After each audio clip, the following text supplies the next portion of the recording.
Second world war அப்ப ஃபேமஸான ஒரு கிறிஸ்டியன் லேடி ஒருத்தவங்க இருந்தாங்க. அவங்க பேர் வந்து காரி டென் பூம் அப்படின்னு சொல்லிட்டு, நெதர்லாண்டை சார்ந்த ஒரு பெண்மணி இவங்க. நெதர்லாண்டை வந்து பாத்தீங்கன்னா இப்ப நாட்சி ஆர்மி ஹிட்லர் வந்து டேக் ஓவர் பண்ணிட்டார். யூதர்களை வந்து தெருநாயை பிடிக்கிற மாதிரி பிடிச்சு மில்லியன் கணக்கில் கொண்டு போட்டாங்க. இந்த கிறிஸ்தவர்கள் என்ன பண்ணாங்கன்னா யூதர்களை அவங்க ஒளிச்சு வச்சாங்க. நாட்சி கையில, ஜெர்மனி கையில பிடிபடாதபடி ஒளித்து வைத்தார்கள். இந்த குடும்பம், இந்த காரி டென் பூம் அவங்களுடைய குடும்பம் வந்து அதை செய்தாங்க. அவங்க என்ன பண்ணாங்கன்னா, அவங்க வீட்டுல ஒரு ரூம்குள்ள ஒரு செவருக்கு பின்னாடி ஒரு ரூம் கட்டினாங்க. ஒரு சின்ன இடம், அந்த செவருக்கு பின்னாடி அந்த சின்ன ரூம் கட்டி அந்த ரூம்குள்ள தான் ஒளிச்சு வச்சாங்க. அந்த ரூம்குள்ள போகிற பாதையும் அங்க இருக்கும். அந்த ரூமுக்குள்ள போகணும்னா இந்த ஷெல்ஃப்ல கீழே இருக்கு பாத்தீங்களா, இதுக்குள்ளேயே ஊர்ந்து என்ன பண்ணணும், அவங்க போகணும். ஒரு நாள் அவங்க மாட்டிட்டாங்க. நாட்சி கையில மாட்டி முழு குடும்பத்தையும் அவர்கள் சிறைப்படுத்தி எடுத்து சென்றார்கள்.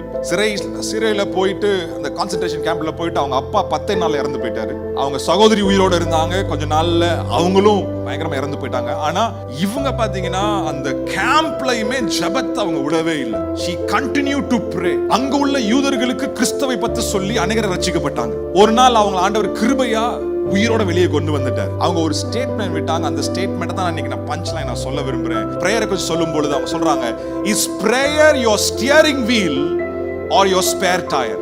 ஜெபம் உங்க வாழ்க்கையில ஒரு ஸ்டியரிங் வீலா இருக்குதா, அதாவது உங்க வாழ்க்கையை ஓட்டுகிற ஒரு காரியமா இருக்குதா, இல்லாட்டி உங்க வாழ்க்கையில ஸ்டெப்னியா இருக்குதா, ஒரு ஸ்பேர் டயர்? அப்பனா ஸ்டெப்னி எங்க இருக்கும்? காரு கீழே பின்னாடி ஒளிச்சு வச்சிருப்பாங்க. அதை யாரும் யூஸ் பண்றதே கிடையாது. இல்ல இந்த காலத்துல எல்லாம் சின்ன tyre கொடுத்துறான்.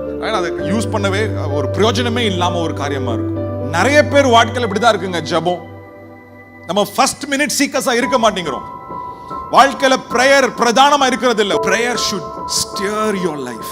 So brothers and sisters, I don't, உங்க prayer life எப்படி எனக்கு தெரியல, உங்களுக்கு தெரியும், ஆண்டவருக்கு தெரியும். ஆனா இன்றைக்கு உங்க prayer life நல்லா இருந்துச்சுன்னா வெரி குட். ஆனா இன்னும் அடுத்த லெவலுக்கு நீங்க எழும்புங்க.